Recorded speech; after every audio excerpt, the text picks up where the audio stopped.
It's funny how a single day can redefine 49 years of your life. This isn't just a story, it's the wreckage I had to crawl out of, the fire I had to walk through to remember who I was. The centerpiece of the grand ballroom at the Plaza Hotel wasn't the towering ice sculpture of a swan or the cascades of white orchids. It was the small velvet box in my husband Richard's hand. He stood before our 200 guests, a vision of tailored success, his silvering hair catching the light of the chandeliers, and in the first line of his toast to my 50th birthday, he told everyone he was giving me the one thing I truly deserved, then handed me the box containing my own public execution. If you genuinely enjoy our stories, please subscribe to the channel, tell us where you're from, and what time it is right now. It's always fascinating to know how far our story flows. The toast had started beautifully, of course. Everything with Richard was beautiful on the surface. He spoke of our 25 years together, our 2 wonderful children, now grown and flown, and the incredible journey from a small apartment in Queens to this, a palace of Manhattan high society. Our friends, a curated collection of New York's financial elite, and their impeccably maintained wives, sighed and smiled. My son David raised his glass from his table, his eyes shining with pride. My daughter Chloe gave me a small, knowing smile that said, "See, Mom, he does appreciate you." I felt a warmth spread through my chest, a foolish, naive warmth. Richard concluded, his voice thick with what I mistook for emotion, and so, for Amelia, my partner, my rock, on her 50th birthday, I wanted to give her something that signifies a bold new beginning, a gift to truly set her free. He walked towards me, the applause swelling around us. He was a master of performance. His smile was dazzling, but his eyes, when he reached me, were as cold and empty as a winter sky. He leaned in, his lips brushing my ear, his voice a venomous whisper meant only for me. "Happy birthday, Amelia. I'm leaving you." He pressed the small navy blue box from Tiffany's into my hand. My fingers went numb.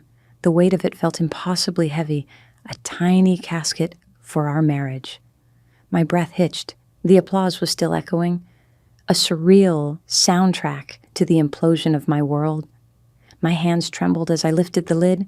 There was no diamond bracelet, no string of pearls. Nestled on the satin cushion was a single folded set of documents, legal papers. I unfolded them with robotic slowness. At the top, in stark, merciless print, were the words, "Petition for dissolution of marriage." Below it, his signature was a confident, arrogant slash of ink. My eyes scanned the page, blurring through the legalese until they landed on a clause he'd clearly instructed his lawyers to make prominent. It stated that due to my lack of financial contribution to the marital estate, I was entitled to nothing. No assets, no alimony, no home, nothing. He was cutting me out like a tumor. He pulled back, his public smile firmly in place, but his whisper returned, colder than before. "My jet is waiting. Ashley and I are flying to Monaco. She's 24, by the way. My lawyers will be in touch with yours, assuming you can afford one. Don't make a scene." He straightened up, turned to our stunned guests, and with the grandest gesture announced, "To new beginnings." A few people, confused but swept up in his charisma, raised their glasses, but most, including my own children, saw the look on my face. They saw the color drain, the horror in my eyes, the way my hands shook holding that piece of paper. The polite applause died, replaced by a thick, horrified silence. He had done it. In front of everyone who mattered in our world, Richard hadn't just divorced me, he had annihilated me. He had turned my milestone birthday into a public spectacle of my own obsolescence. The days that followed were a blur of shame and suffocating silence. The Upper East Side penthouse, once a symbol of our success, became my prison. The floor-to-ceiling windows that overlooked Central Park felt like the bars of a gilded cage. Calls from friends dwindled from concerned whispers to awkward silence, and then to nothing. Richard was a master of narrative, and I knew he was already spinning his version of the story. Amelia, the aging, bitter wife, had become difficult, unstable, and he, the long-suffering husband, had finally found the courage to seek happiness. In his world, the man always got to be the hero of his own story. The initial shock gave way to a grief so profound it felt physical, a crushing weight on my chest that made it hard to breathe. For 25 years, my identity had been Mrs. Richard Sterling. I had been the architect of his life, the silent partner who managed the 3 homes, orchestrated the social events that greased the wheels of his business deals, raised 2 incredible children, and proofread every major proposal he ever wrote. I had given up my own career, a promising start as an art curator, because he'd said we were a team, and his path in private equity was the one that would secure our family's future. "You make the home, I'll make the fortune," he'd said. I believed him. I trusted him. What a fool I'd been. The first official letter from his legal team arrived a week after the party. It was delivered by a courier who looked at me with pity. The letter was from Sullivan and Cromwell, a legal behemoth. It outlined his offer, a one-time payment of $50,000, and I would have 30 days to vacate the apartment. It was an insult wrapped in a threat. It was the cost of a few of the Birkin bags he'd bought me over the years. It was a clear message. I was disposable. That night I couldn't sleep. I wandered the silent, cavernous apartment, my footsteps echoing in the emptiness. I ran my hands over the silk wallpaper, the cold marble countertops, the spines of the leather-bound books in his library. Every object was a memory, every room a chapter of a life that now felt like a lie. I started to think back, not with the rose-tinted glasses of nostalgia, but with the cold, clear vision of the betrayed. Little things started to surface, like splinters working their way out of my skin. The sudden trip to the Cayman Islands last year for a banking conference I wasn't invited to, the new encrypted laptop he started using, claiming it was for enhanced corporate security, the way he'd started talking about our assets, encouraging me to sign papers that put everything, the houses, the stock portfolio, even my own inheritance, into a complex series of trusts that he alone controlled. He'd told me it was for tax efficiency. Now I saw it for what it was, a meticulously planned heist of my life. I needed proof. The grief was still there, a howling void in my soul, but something else was beginning to grow in its place. Rage, a cold, quiet, calculating rage. He thought I was just the pretty, pliant wife who organized dinner parties. He had forgotten the woman I was before him, the one who graduated top of her class in art history from Columbia, the one who could spot a forgery from 20 paces, the one who understood that the devil and the truth were always in the details. He had underestimated me. That would be his final, fatal mistake. My first move was to find a lawyer, not one of the slick, well-connected sharks Richard would expect me to hire, but someone different. I found her through a women's advocacy group, a lawyer named Lena Petrova. She was a legend in certain circles, a legal pit bull who specialized in taking down powerful, abusive men. Her office wasn't on Park Avenue. It was a small, cluttered space in the West Village that smelled of old books and strong coffee. Lena was in her 60s, with sharp, intelligent eyes that missed nothing. She listened to my entire story without interruption, her expression unreadable. When I finished, placing the insulting offer from Sullivan and Cromwell on her desk, she finally spoke. "Men like your husband build their empires on the assumption that women like you will crumble," she said, her voice a low growl. "They count on your shame, your fear, your exhaustion. They expect you to take the scraps and disappear quietly." "Are you going to disappear, Amelia?" I met her gaze, the fire in my belly now ablaze. "No," I said, my voice steady for the first time in weeks. I'm going to burn his empire to the ground. Lena smiled, a slow, dangerous smile. Good. Then we have work to do. He's hidden the money. Our job is to find it. That was the beginning of my new education. Lena connected me with a forensic accountant named Marcus Cole, a quiet man who was more like a digital bloodhound than a numbers guy. Our first order of business was to get access to Richard's digital life before he could wipe it clean. I still had access to our home network and, crucially, the cloud account where our family photos were stored. Richard, in his arrogance, had never bothered to segment his digital life. He assumed I was too technologically inept to look. Hidden deep within a subfolder labeled Vacations, nestled among pictures of us in the Hamptons and skiing in Aspen, Marcus found what he was looking for. Synced data from Richard's new laptop. It included cached emails, calendar entries, and fragments of financial statements. It was a digital ghost trail. While Marcus began the painstaking process of piecing together this puzzle, I started my own investigation. Richard's greatest weakness was his vanity. He loved art, not for its beauty, but as a status symbol. Our homes were filled with works by contemporary artists, purchases I had overseen. I had managed every acquisition, every insurance appraisal, every auction record. I knew the collection better than he did. I started with the piece hanging in his home office, a striking abstract by a famous German painter. I had the original purchase receipt from the Gagosian Gallery for $2.2 million. On a hunch, I looked up the painting's public auction records. There were none. Strange. Then I remembered Richard mentioning he had it reappraised for insurance purposes a few years ago. I found the paperwork in our files. The appraisal was for $4.5 million. An impressive return, but something felt off.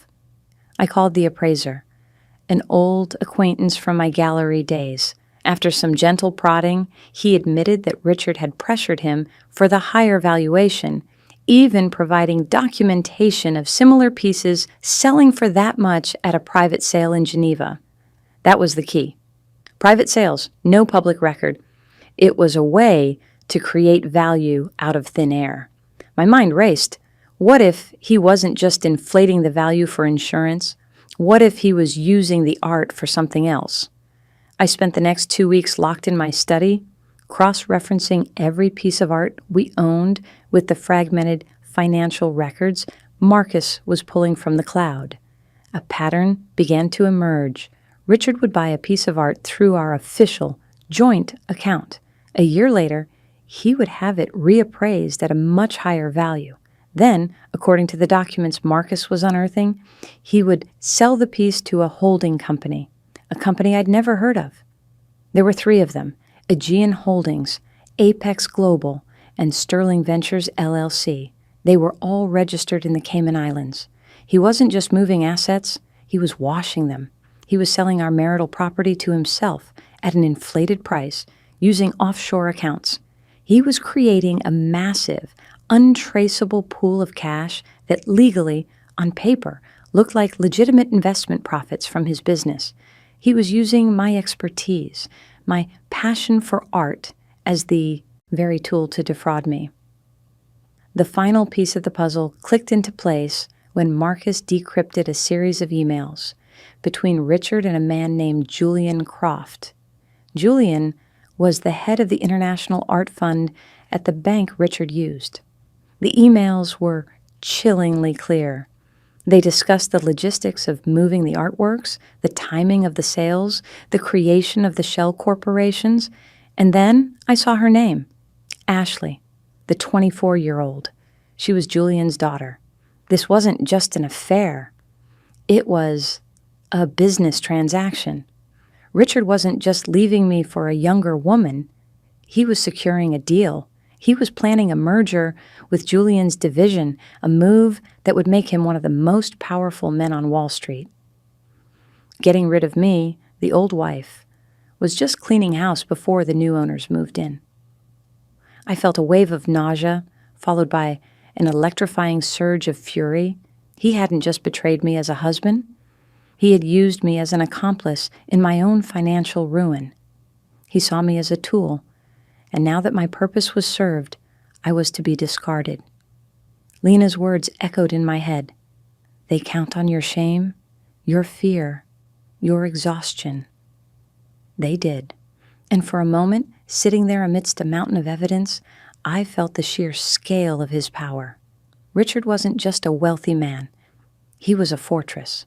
He was defended by the best lawyers money could buy, protected by a system designed by and for men like him. He moved in a world of shadows and whispers, of handshake deals and legal loopholes that were invisible to people like me. Friends who had once been our friends now crossed the street to avoid me in Central Park. The board of the charity I had chaired for a decade politely suggested I take a leave of absence. Richard was methodically and efficiently erasing me from the world we had built together. He controlled the narrative, the money, and the power. He was untouchable. One afternoon, consumed by a feeling of utter hopelessness, I almost called Lena to tell her I couldn't go on. The fight felt too big, his walls too high. Defeated, I walked into my old home office, a space I hadn't entered since the party. It was where I used to work when the kids were young, planning gallery shows I would never mount. Tucked away in the back of a closet was a dusty portfolio. My hands trembled as I opened it. Inside were my old sketches, my designs for installations, my notes and research on artists I had dreamed of championing. I saw layouts for exhibitions, detailed curatorial statements, passionate arguments for the power of art. I saw the woman I was at 25, brilliant, ambitious, and fearless. I saw the woman Richard had slowly, carefully, buried under years of domesticity and social obligations. He hadn't just stolen my money and my future. He had stolen my past. He had convinced me to trade my dreams for his, and now he was telling me I had no value without him. Looking at those drawings, at the ghost of that fierce young woman, something inside me shifted. The grief and fear didn't disappear, but they were consumed by something far more powerful, resolve. A resolve so absolute and cold, it felt like steel crystallizing in my veins. This was no longer just about a fair divorce settlement. This was about reclamation. I wasn't going to be a victim in his story. I was going to be the author of his downfall. I closed the portfolio, my mind clear for the first time in months. Richard's strength was his financial complexity, his web of lawyers and offshore accounts. My strength was my knowledge. I knew him. I knew his habits, his vanities, his pressure points, and I knew the art world, his chosen vehicle for fraud, better than he ever would. I walked back to the dining room table where the piles of evidence were spread out like a battle plan. I picked up the phone and called Lena. "He thinks he's untouchable," I said, my voice devoid of any tremble. "Let's show him he's not." The war began not with a cannon blast, but with a whisper. Lena filed our official response to Richard's petition. We didn't demand a settlement figure. We simply filed a motion for discovery, requesting full financial disclosure of his entire network, including the 3 Cayman Islands shell corporations.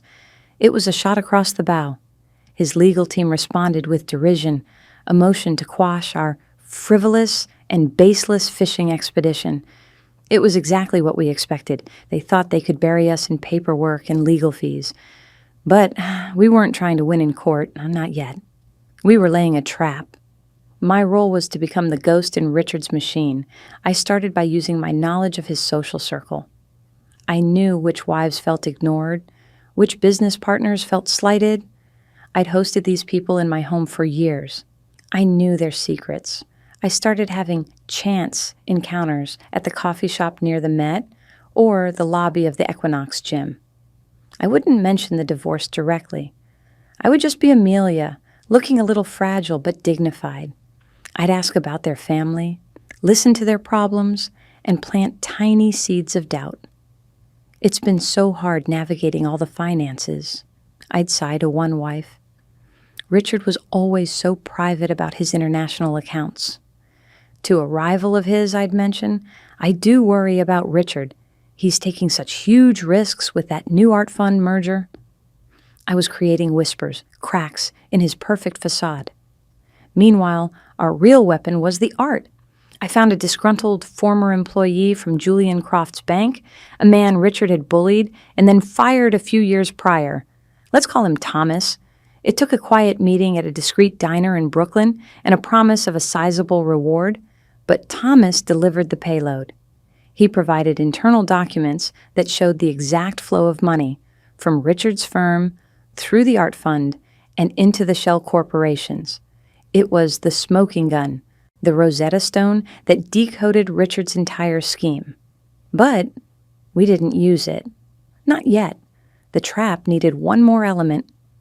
I knew Richard had one particular weakness, a small but incredibly valuable painting by Jean-Michel Basquiat that he considered the crown jewel of his collection. He was pathologically proud of it. Using the information from Thomas, I learned that this painting was the next one on the docket to be sold to his shell company, Apex Global, to fund the final capital requirement for his merger with Croft's fund. He needed to show liquidity, and this fraudulent sale would provide it on paper. This was our chance. Lena and I drafted an anonymous letter. It was sent not to the SEC or the IRS, but to the New York State Department of Financial Services, a notoriously aggressive and fast-moving regulatory body. The letter didn't accuse Richard of fraud. It simply raised a compliance concern about the Basquiat painting. It suggested that the painting's provenance was questionable and that its use as collateral in a major merger might violate certain banking regulations. The letter was filled with just enough insider jargon, courtesy of Thomas, to sound credible and terrifying to a bank's compliance department. We sent the letter and waited. 2 weeks later it happened. I got a frantic call from one of my whisper campaign friends. She said Richard was in a full-blown panic. The DFS had slapped a temporary freeze on his deal with Julian Croft's fund, pending an inquiry into the assets being used. The Basquiat, his prized possession, had become an anchor dragging his billion-dollar deal to the bottom of the sea. His lawyers at Sullivan and Cromwell were blindsided. They were prepared for a divorce battle, not a regulatory nightmare. They called Lena, their tone shifting from arrogant dismissal to barely concealed panic. They wanted to talk. They wanted a settlement. The day of the deposition was a cold, crisp November morning. We met at the neutral territory of a mediation firm's office in Midtown. The conference room was all glass and steel, overlooking the gray city below. Richard was there with 3 lawyers, all looking grim. He looked tired. The arrogance was gone, replaced by a venomous anger in his eyes when he looked at me. He still didn't get it. He thought this was about money. He sat opposite me, a man cornered and sneered. "All right, Amelia, you've made your point. Name your price. What will it take to make you and this regulatory mess go away?" I let the silence hang in the air for a moment before nodding to Lena. She didn't present a number. She slid a single, thick binder across the polished mahogany table. "This is our price, Richard," she said calmly. He opened it. The first page was a copy of the deed to our Hamptons estate with a transfer of ownership form made out to me. The next page was the title to the penthouse. The next, a full liquidation order for our stock. Portfolio with 50% wired to a new account in my name. And so it went. Page after page. But the final section was the masterstroke. It was a detailed breakdown of his art laundering scheme, complete with the emails from Julian Croft and the bank statements from Thomas. It was everything. At the very end was a pre-written confession and a resignation letter from his position as CEO of his firm. Richard's face went white. One of his lawyers tried to speak, sputtering about extortion, but Lena cut him off. "This is not a negotiation," she said, her voice like ice. "This is a choice. You can sign this. Give Amelia what she is owed for 25 years of building your life and resign quietly. In return, this binder and its contents remain in this room, or you can refuse, in which case a duplicate of this binder, which is currently with a messenger downstairs, will be delivered to the U.S. Attorney's Office, the SEC, and the IRS.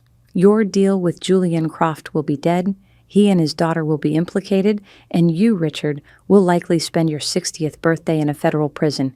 The choice is yours. You have 5 minutes." The silence was absolute. I watched Richard's face, the slow, agonizing collapse of his entire world. I saw the moment he finally understood. I hadn't just come for a settlement, I had come for it all. His empire, his reputation, his freedom. He looked at me, his eyes pleading for the first time in our lives. He was looking for the soft, forgiving Amelia he had married, but she was gone. I just stared back, my expression as blank and hard as the marble in our lobby. He picked up the pen. His hand shook so badly he could barely sign his name. He signed over the houses, the stocks, the art, and his career. As he pushed the signed binder back across the table, his face was a mask of utter devastation. Just then my phone buzzed. It was a preset text from an assistant I had hired. It was a confirmation, a courtesy copy of the binder's most incriminating pages, specifically the ones detailing Julian Croft's involvement, had just been delivered to Croft's office. Richard's phone rang a second later. He saw the caller ID, and his face turned to ash. He answered it, his voice a choked whisper. "Julian, wait, let me explain." He didn't get to. The voice on the other end was clearly audible even from across the room, screaming with rage. The merger was dead. His golden parachute was gone. His last hope had vanished. He slumped in his chair, a king without a kingdom, a man completely and utterly broken by the wife he had thrown away. I stood up, smoothed my dress, and walked out of the room without a backward glance. I am sitting in what used to be his office, my office now. The papers he signed gave me a controlling interest in the company he founded, the one I had quietly helped build from our kitchen table all those years ago. From my window, I can see all of Central Park, a sea of autumn colors under a clear blue sky. On the corner of the vast mahogany desk, the movers had left a single-frame photograph they found in a drawer. It's a picture of me and Richard on our wedding day, young and smiling, full of stupid, beautiful hope. I pick it up, the silver frame cold in my hand. I look at the face of the man who thought I was a chapter in his life he could simply tear out and discard. He gave me divorce papers to end a chapter, but I gave him a lawsuit that ended his entire story. The end